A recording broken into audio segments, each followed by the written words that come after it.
गणेशाय नमः। लक्ष्मीनारायणाभ्यां नमः। उमामहेश्वराभ्यां नमः। श्रीगुरुचरणकमलेभ्यो नमः। ग्रामदेवताभ्यो नमः। स्थानदेवताभ्यो नमः। सर्वेभ्यो देवेभ्यो नमः। सिद्धिबुद्धिसहिताय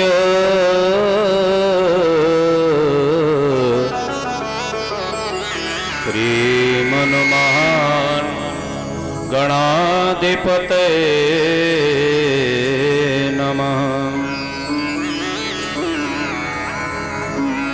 ध्येयं सदा परिभवग्नमभीष्टदोहम् तीर्थास्पदं शिवभिरञ्चिनुतं शरण्यम्। मृत्यार्त्यं प्रणत पालभवाब्धिपूतं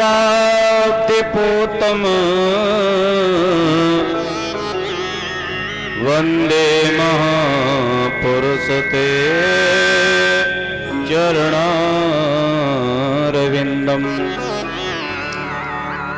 नारायणं नमस्कृत्य नरं चैव नरोत्तमम्। देवीं सरस्वतीं व्यासं ततो जयमुदीरयेत्। आइए हनुमंत पधारिए कथा करूं मति अनुसार। प्रेम सहित गद्दी धरूं विराजिए पवन कुमार। बोलिए हनुमान जी महाराज की। बोलिए भागवत भगवान की। बोलिए तुरंतनाथ बाबा महाराज की। बोलिए सत्य सनातन धर्म की। अपने माता पिता की जय हो। अपने सद्गुरुदेव भगवान की। श्री अयोध्या धाम की जय हो। श्री मथुरा धाम की। श्री वृंदावन धाम की। श्री हरिद्वार धाम की जय जय। श्री राधे।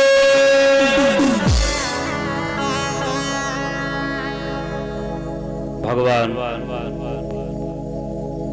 कारण कारण करुणालय करुणालय परात्पर परब्रह्म परमात्मा वक्त वांछा कल्पतरु श्रीमद् भागवत को प्रणाम करते हुए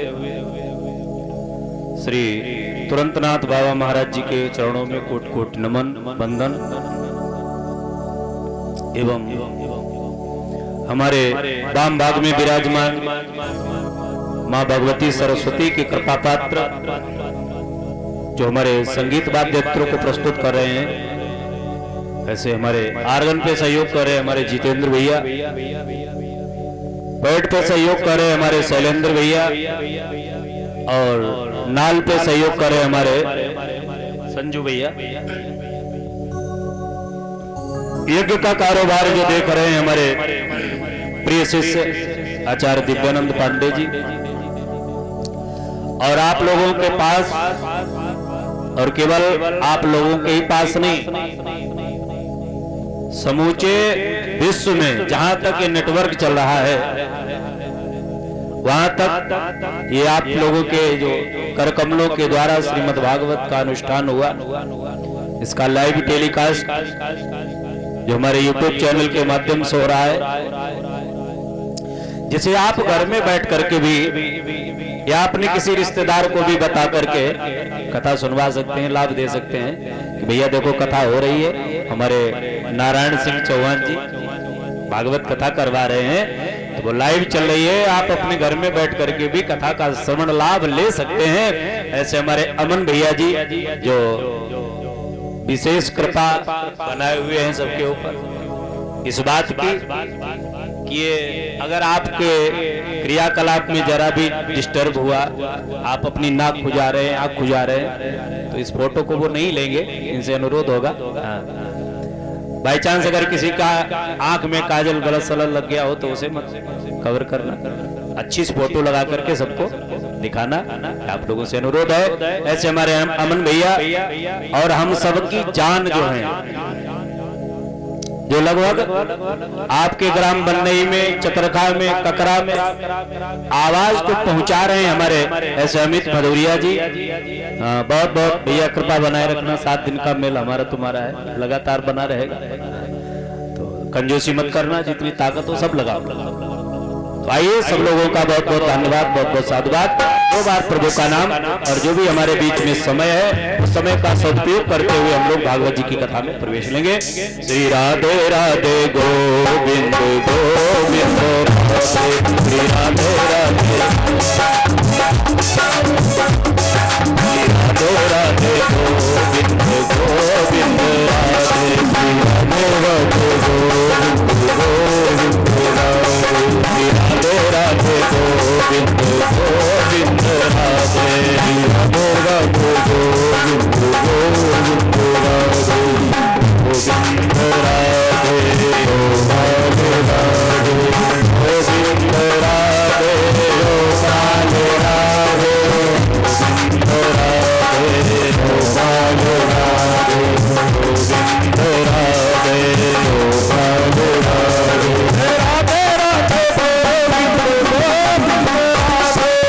राधे गोविंद गोविंद राधे,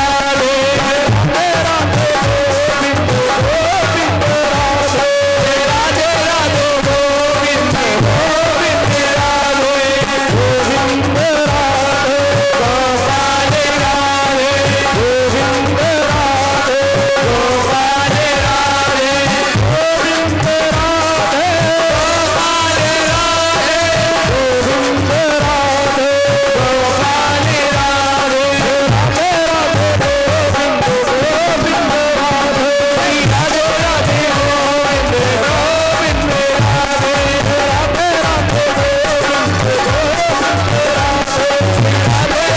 राधे राधे, गोविंद राधे राधे राधे, गोविंद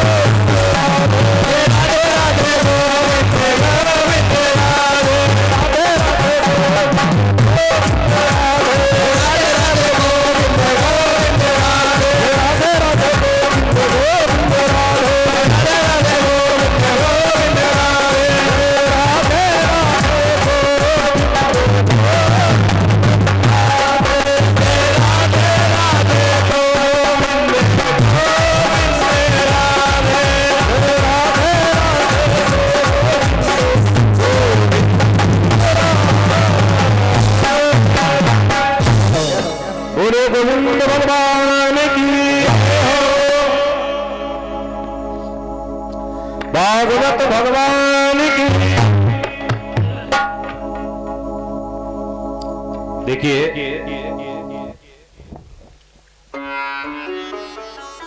घर में बहुत सारा पैसा हो जाए, लोग आपको पूरी हो जाए, आपके शरीर में खूब ताकत हो जाए, ये कोई बहुत बड़ी बात नहीं है चौहान साहब।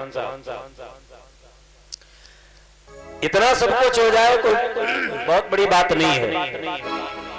आप लोग कहोगे महाराज आजकल का तो आदमी इसीलिए रात दिन हाय हाय करता है, मेहनत करता है, परिश्रम करता है कि खूब पैसा हो जाए हमारे पास, खूब लोग हमें जानने लग जाएं, खूब पहचानने लग जाएं, खूब शोहरत हो जाए, हमारी ताकत बन जाए शरीर में, इसलिए खाते पीते हैं खूब चकाचक। तो अगर ये सब कुछ नहीं फिर सब कुछ क्या है? देखो सब कुछ ये है, पैसा खूब हो, शरीर में ताकत खूब हो, लोग जानने पहचानने वाले खूब हो, परिवार खूब बड़ा पूरा हो, और फिर मन आपका भगवान के चरणों में लग जाए, ये बहुत बड़ी बात है। बोलो भाई, ऐसा है कि अक्सर देखने को मिलता है जब धन संपत्ति बढ़ती है, लोगों के शरीर में ताकत बढ़ती है, शोहरत बढ़ती है, तो लोग मुंह उठा करके चलना सीख जाते हैं, फिर प्रणाम करना भूल जाते हैं, अभिमान आने लगता है। लोग सोचने लगते हैं अरे राम राम हम उनको प्रणाम करेंगे, वो देखो हमसे कितने छोटे। गलत गलत गलत गलत। सब कुछ होने के बाद में अगर झुकना सीख जाओ तो ये बहुत बड़ी बात है, क्योंकि फलदार वृक्ष जब फलता है तो स्वाभाविक झुक जाता है। और एक बात बताएं, जितने भी काम होते हैं वो सब छोटे बनकर के होते हैं, बड़े बनकर के एक भी काम नहीं हो पाता। हनुमान जी महाराज जी जब लंका में प्रवेश करते हैं, ध्यान देना, जब समुद्र को लांघने की बारी आई तब शरीर क्या था? बोले कनक भूधराकार शरीर। लेकिन महाराज जो कार्य को संपन्नता की तरफ ले जाना है तब क्या किया है? लंका में जब प्रवेश किया है तब बोले मस्तक समान रूप कति धरी। छोटे बन गए। लाभ क्या निकला? बोले लाभ ये निकला है कि महाराज लंका जैसी समर्थ नगरी जिसमें मेघराज जैसा युवराज, जिसमें लंकाधीश्वर जैसा राजा रावण, और महाराज इतना वैभव पराक्रम होने के बाद भी उस लंका को खाक करके और अपने कार्य की सिद्धि को प्राप्त करके हनुमान जी महाराज वापस आ गए। कब? बोले जब छोटे बने हैं, छोटे बन करके। इसलिए जब झुकना आ जाए तो समझ लो कि अब हम बड़े बड़े काम करने वाले हैं। और हमारे चौहान साहब के ऊपर बहुत बड़ी कृपा भगवान की है। इतना सब कुछ होते हुए भी संपन्नता है और परिवार भी अनुकूल है।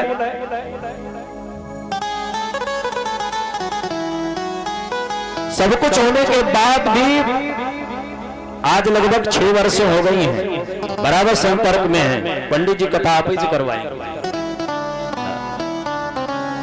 लेकिन जब परमात्मा की कृपा होती है भैया तभी होता है, हमारे आपके बस की बात नहीं। तो खैर ज्यादा समय न लेते हुए प्रभु की बहुत बड़ी कृपा है। जन्मांतरे भवेत पूर्णं तदा भागवतम लभेत। जब भगवान की बहुत बड़ी कृपा होती है और कई जन्मों के पूर्ण उदय होते हैं तब जाकर के कहीं भागवत का अनुष्ठान घर में कराने का अवसर मिलता है। सो आज हमारे चौहान साहब को प्राप्त है, जो हमारे नारायण सिंह चौहान भैया और हमारे मोहन भैया और हमारे मनन भैया जी के कर कमलों के द्वारा आज इनके माता पिता धन्य हो गए। इनके माता पिता आज धन्य हो गए, क्योंकि पुत्र पैसा कमा करके रख दे, कोई जरूरी नहीं कि वो धर्मात्मा ही हो, उसका नाम सम्मान से लोग लेते हो। लेकिन पुत्र ने अगर धर्म का काम कर दिया है तो स्वाभाविक माता पिता का गर्व से सिर ऊंचा उठ जाता है कि भैया हमारे पुत्र ने इतना बढ़िया काम किया है। इसी तो ऐसे हमारे चौहान साहब जी के कर कमलों के द्वारा आज श्रीमद् भागवत का अनुष्ठान हुआ है। आइए सबसे पहले तो भागवत जी का अर्थ समझें, भागवत माने क्या होता है। भागवत शब्द को लिखने के लिए 4 अक्षरों की आवश्यकता पड़ी।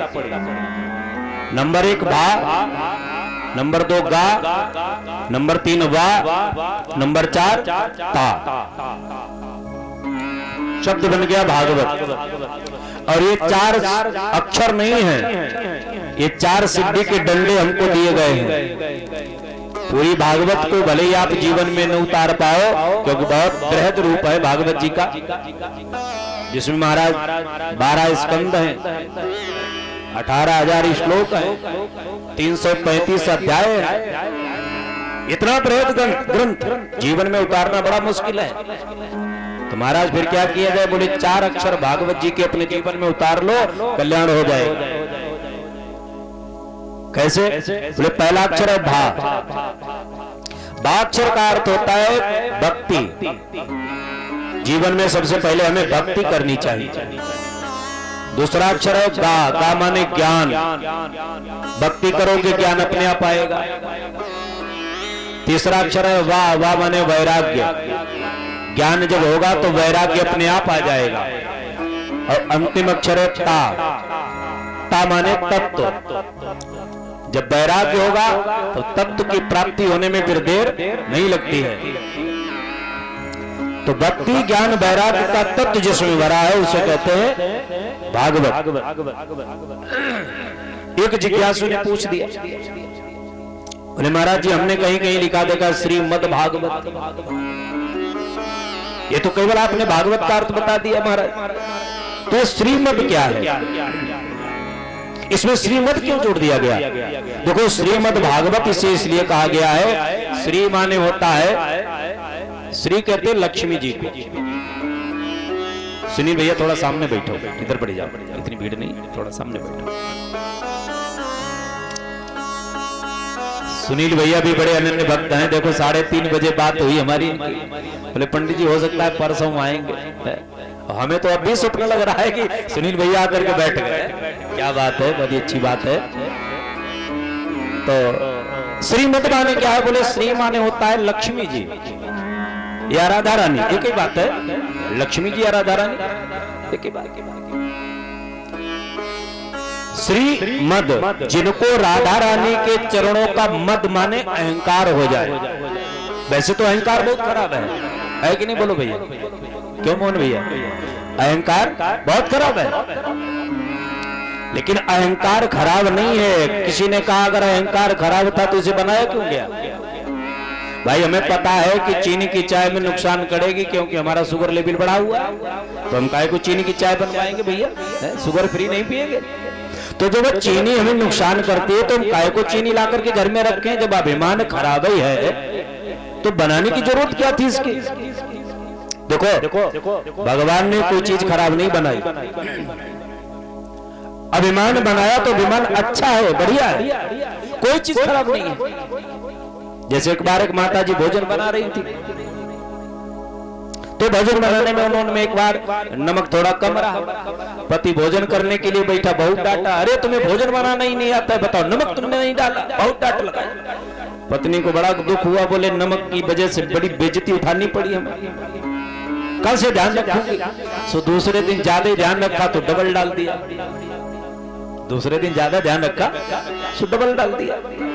अब पतिदेव ने ग्रास उतार करके जो मुंह में रखा, महाराज पूरा मुंह कड़ुआ हो गया। अरे तुम्हें भोजन बनाना नहीं आता, देखो कितना ज्यादा नमक तुमने डाल दिया, सारी सब्जी कड़वी कर दी। पत्नी ने विचार किया, कम डाला तब भी डांट पड़ी, ज्यादा पड़ गया तब भी डांट पड़ी। इसका मतलब हमारे आपस में झगड़े की जड़ ये नमक है। हम घर में नमक ही नहीं रखेंगे, उठाया डब्बा बाहर फेंक दिया, घर में नमक ही नहीं रखेंगे, लड़ाई नहीं होगी। अच्छा एक बात बताओ, लड़ाई की जड़ नमक है? नमक नहीं है। अगर तुम्हें उसका प्रयोग करना ठीक से आता है तो भोजन में नमक जरूरी है। लवण बिना बहु व्यंजन जैसे, बगैर नमक के सब्जी तो बेकार बनती है, भोजन बेकार बनता है। उसका प्रयोग करना आना चाहिए। कम पड़ गया तो खराब हो जाएगा, ज्यादा पड़ गया तो खराब हो जाएगा। उसी प्रकार हमारा अभिमान भी है, अभिमान खराब नहीं है। अभिमान अगर संसार से जुड़ गया तो हमारे लिए बंधन का कारण बन गया, और यही अभिमान अगर भगवान के चरणों से जुड़ गया तो बताओ भैया क्या होगा? मुक्ति का कारण बनेगा। बनेगा कि नहीं? ताला खोलने की और ताला बंद करने की एक ही चाबी होती है, ऐसा नहीं कि जिस चाबी से ताला बंद किया है उससे खुलेगा नहीं, अब दूसरी चाबी उठाओ तब ताला खुलेगा। अरे जिससे बंद किया है उसी से खुलेगा। अंतर क्या है बोले? प्रयोग का, प्रयोग का अंतर है। चाबी अगर अपनी तरफ घुमा दी तो ताला बंद हो गया, चाबी अगर विपरीत दिशा में घुमा दी ताला खुल गया। यही हाल हमारे अभिमान का है। अभिमान अगर हमने संसार में परमात्मा लोगों के प्रति जोड़ दिया, भाई के प्रति जोड़ दिया, धन के प्रति जोड़ दिया, तन के प्रति जोड़ दिया, तो हमारा यह अभिमान विनाश की कगार पे ले जाके खड़ा कर देगा। और यही अभिमान अगर हमने परमात्मा के चरणों में जोड़ दिया कि हम है राम जी के, राम जी हमारे हैं, ईमानदारी से बताओ वो अभिमान खराब है कि बढ़िया है? बोलो भाई, बोलो भाई, बढ़िया है ना? अभिमान खराब नहीं है, अच्छा है, लेकिन कौन सा होना चाहिए मालूम? कि हम हैं राम जी के, राम जी हमारे हैं, हम हैं राम जी के, राम जी हमारे हैं, हम हैं राम जी के, राम जी हमारे हैं, हम उनके सदा सहारे हैं, हम उनके सदा सहारे हैं, मेरी आंखों के तारे हैं, मेरी आंखों के तारे हैं, हम हैं राम जी के, राम जी हमारे, हम हैं राम जी के, राम जी हमारे हैं, हरि बोल। राम जी के, राम जी हमारे हैं, राम जी के, राम जी हमारे हैं।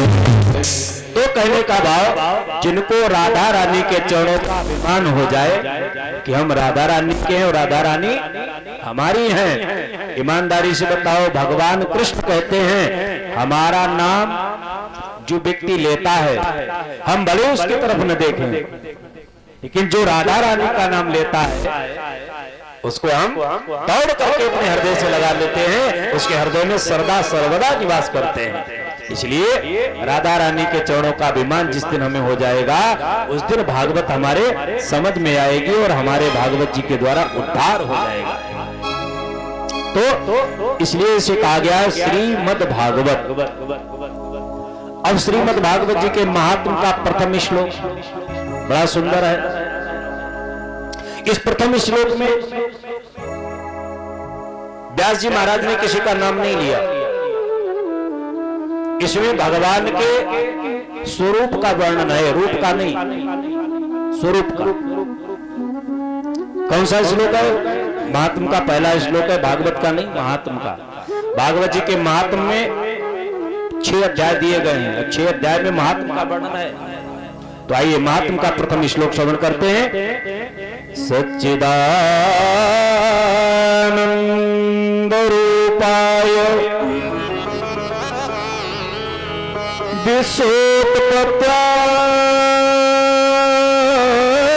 विश्वोत्पत्त्यादिहेतवे तापत्रय विनाशाय श्री कृष्णाय वयं नमः।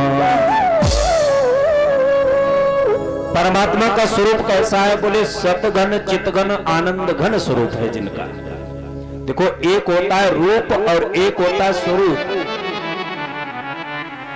अंतर क्या है? बोले रूप बदला जा सकता है, स्वरूप बदलता नहीं। आप कहिए कैसे रूप बदलता है? आपके गांव में रामलीला होती है? होती होगी।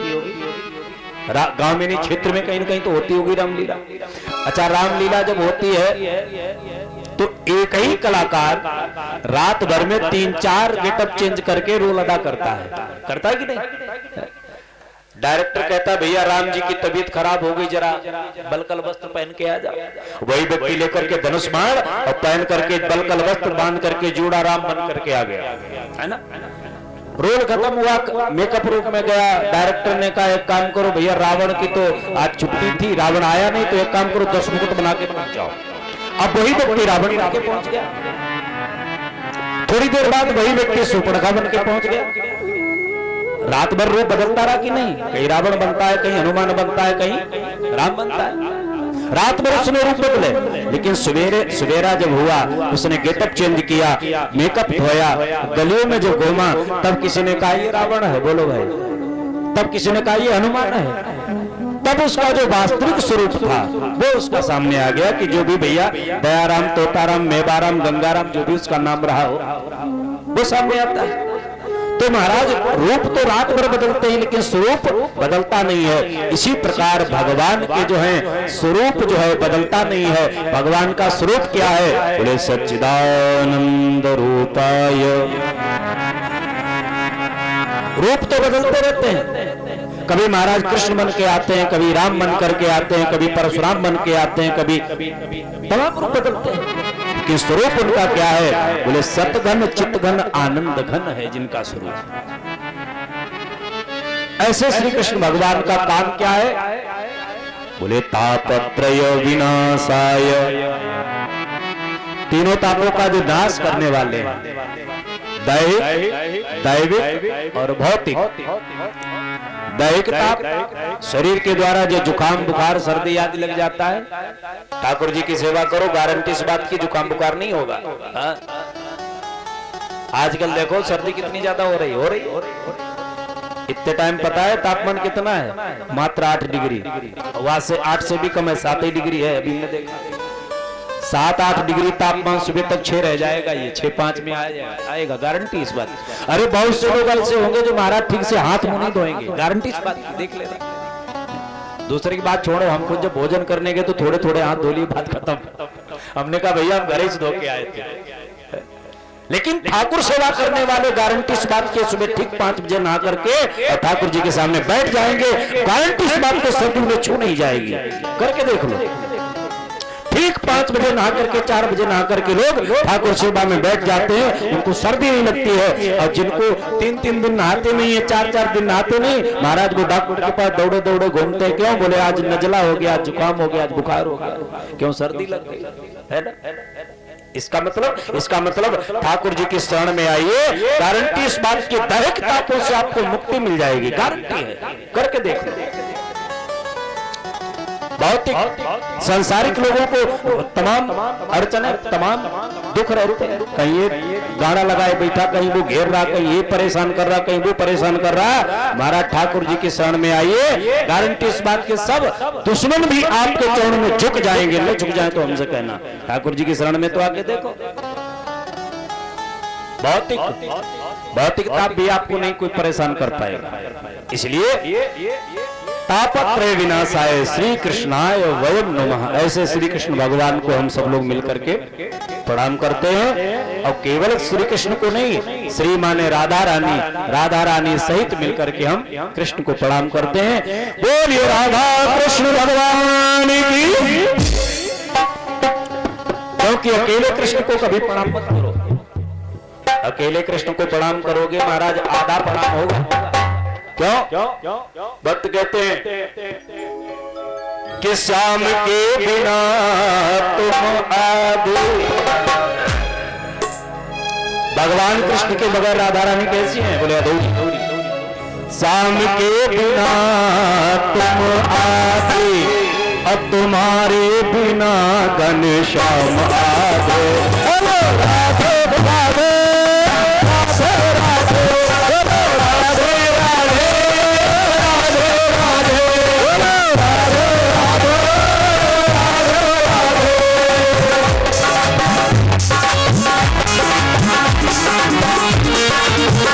राधे बिहारी लाल की।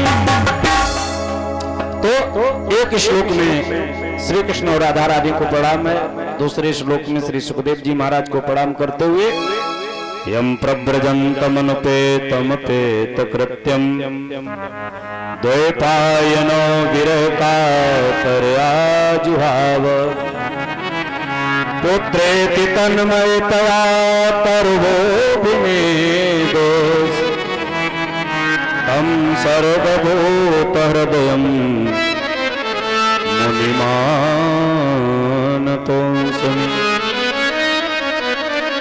दूसरे श्लोक में श्री सुखदेव जी महाराज को प्रणाम करते हैं। नैमिष के पावन भूमि पर 88,000 श्रोता समुदायों के बीच में विराजमान श्री सौनक जी महाराज सबका प्रतिनिधित्व कर रहे हैं और कथा सुनाने के लिए कौन बैठे हैं? बोले सूत जी महाराज। उम्र में छोटे हैं लेकिन ज्ञान में बड़े हैं। इसी नैमिष क्षेत्र में एक बार संतों ने ये चर्चा करी कि भाई कहीं पर सत्संग प्रारंभ किया जाए, 1000 वर्ष का सत्र प्रारंभ किया जाए जहां पर हरिचर्चा निरंतर होती रहे। तो बोले भैया जगह कहां नियुक्त की जाए? देखो जगह का भी ठीक से चयन करना चाहिए, जगह का बहुत बड़ा महत्व होता है।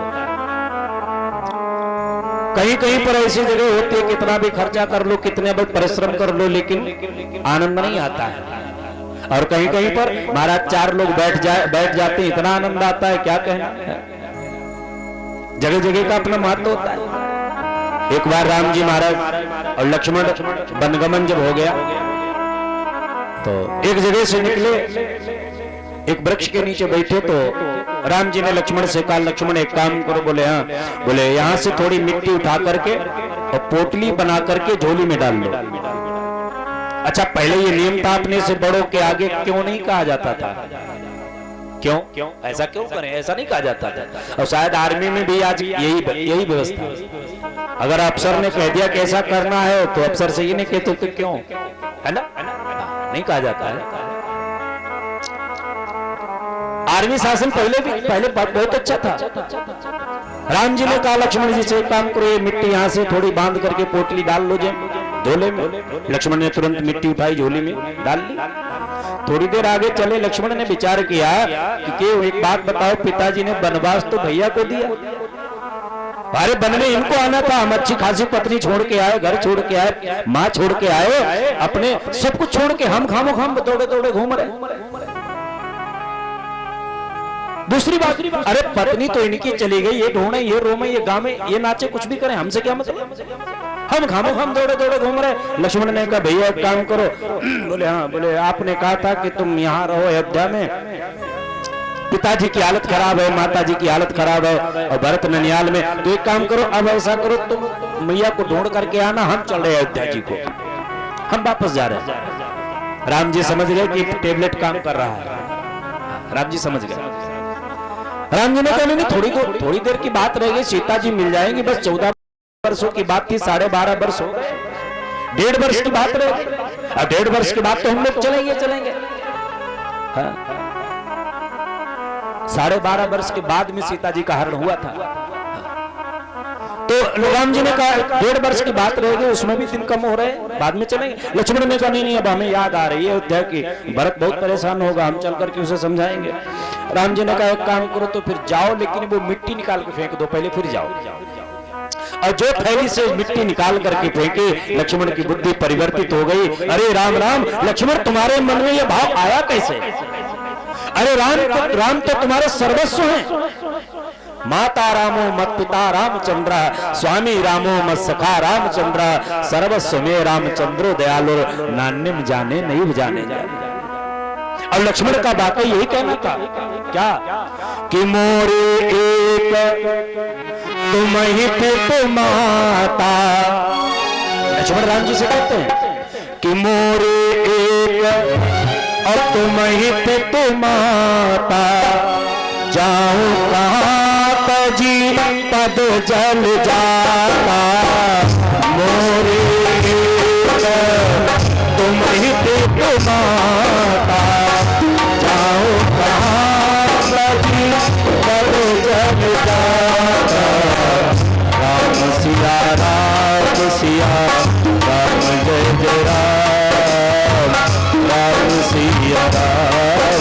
सिया राम।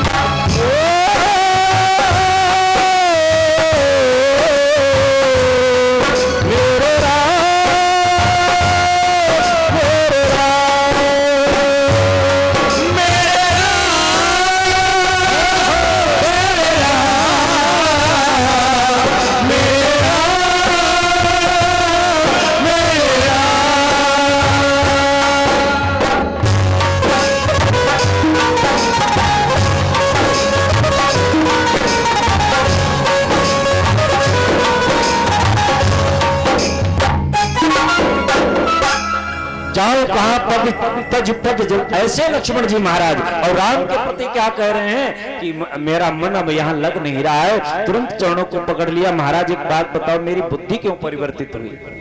राम जी ने कहा लक्ष्मण, जो मैंने मिट्टी तुमसे कहा था झोली में डाल लो, ये उस मिट्टी का प्रभाव था। उस मिट्टी ने तुम्हारी बुद्धि को विकृत कर दिया। क्यों? उस मिट्टी में ऐसा क्या था? बोले भैया, यहाँ पर दो सगे सगे भाई आपस में लड़कर के मर गए थे, इसलिए ये मिट्टी यहाँ की दूषित हो गई। जगह कहीं कहीं की इतनी दूषित हो जाती है जहां पर बैठने से मन विकृत हो जाता है, इसलिए जगह का चयन ठीक से करना चाहिए। संतों ने कहा जगह कहां चयनित की जाए? ब्रह्मा जी के पास गए। ब्रह्मा जी से पूछा 1000 वर्षों का मैं सत्र प्रारंभ करना चाहता हूं, कहां चालू करूं? ब्रह्मा जी ने चक्र छोड़ दिया। बोले जहां पर ये चक्र गिर जाए वहीं पर बैठ करके भगवान का भजन करना। चक्र पूरे संसार में भ्रमण करता हुआ इसी नैमिष क्षेत्र में, जो आजकल सीतापुर डिस्ट्रिक्ट में हरदोई के बॉर्डर पर लग रहा है, यहीं पर आकर के चक्र गिरा। वहीं पर बैठ करके 88,000 ऋषियों ने भगवान की चर्चा प्रारंभ कर दी। सूत जी महाराज जो कि उम्र में कम है लेकिन ज्ञान में अधिक है, आए हैं, आसन दिया, सौनक जी ने बिठाया। 88,000 श्रोताओं का प्रतिनिधित्व कर रहे हैं सौनक जी महाराज। श्रोता तमाम होते हैं लेकिन प्रतिनिधि एक ही होता है। यहाँ पर जैसे सुनने वाले तो बहुत हैं, लेकिन प्रमुख यजमान के स्वरूप में हमारे फौजी नारायण सिंह चौहान जी विराजमान है। हाँ, ये क्यों बनाया जाता है मालूम?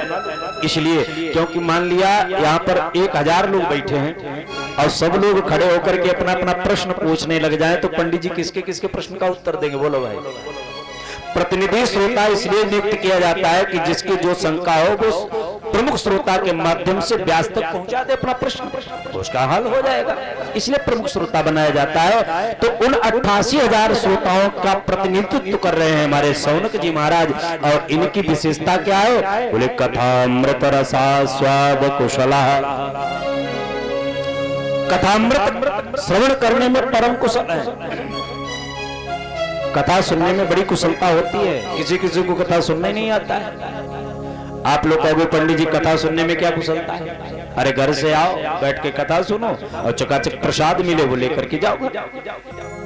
कथा सुनने का ये तरीका नहीं, पहले कथा सुनने का तरीका सुनो। पहले दिन कथा सुनने का तरीका क्या है? पहली बात तो घर से जब चलो तो अकेले मत आओ, साथ में किसी को लाओ। धर्म पत्नी है तो धर्म पत्नी के साथ आओ। जैसे हमारे सुनील भैया देखो लखनऊ से अपने बच्चों को लेकर के आए, पत्नी के साथ में आए, अच्छी बात है। पत्नी शर्म कर रही है, नहीं साथ में आ रही कि हमें तो शर्म लग रही, तो कहना तुम बाद में आओ, हम पहले चल रहे। पड़ोसी को किसी को ले आओ, पड़ोसी कोई भैया बैठा हो उसे लेके आओ। दूसरी बात, घर से खाली हाथ मत आओ, कुछ न कुछ भगवान के लिए लेकर के आओ। घर में अगर परमात्मा ने धन संपत्ति दिया तो बोलाओ, नहीं लाने की इच्छा है, नहीं हिम्मत जुटा पा रहे हो तो थोड़ा प्रसाद लेकर के आओ। प्रसाद भी लाने की इच्छा नहीं है तो महाराज फूल तोड़ के लाओ, और फूल भी लाने की इच्छा नहीं है, सर्दी में फूल कहाँ रखे महाराज, तो तुलसी का पत्र जरूर लाओ और ठाकुर जी को अर्पित करो, तब बैठ के कथा सुनो। खाली हाथ कभी कथा पंडाल में नहीं आना चाहिए। लेकिन अगर भगवान ने कुछ दिया है और फिर खाली तुलसी पत्र अगर लेकर के आए तो मामला गड़बड़ हो जाए, है ना। इसलिए देखो गोपिकाएं जब भगवान के पास जाती थी तो माखन मिश्री लेकर के जाती थी, तो भगवान ने क्या किया? उन्हें अपना अभिन्न अंग गोपिकाओं को बनाया कि नहीं? अपना अभिन्न अंग राधा को अपने नाम के साथ जोड़ लिया, क्योंकि राधा खाली हाथ कृष्ण को नहीं, जब मिलती थी तो माखन मिश्री खिलाती थी। और सूर्पणखा खाली हाथ आई थी राम के पास। अब भैया क्या करके गई ये तो तुम जानते हो।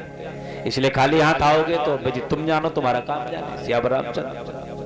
इसलिए खाली हाथ नहीं आना है, आकर के बैठ करके कथा सुनो, संकीर्तन बोला जाए संकीर्तन बोलो, और आरती प्रसाद लेने के बाद प्रस्थान करें। ये कथा सुनने का नियम होता है।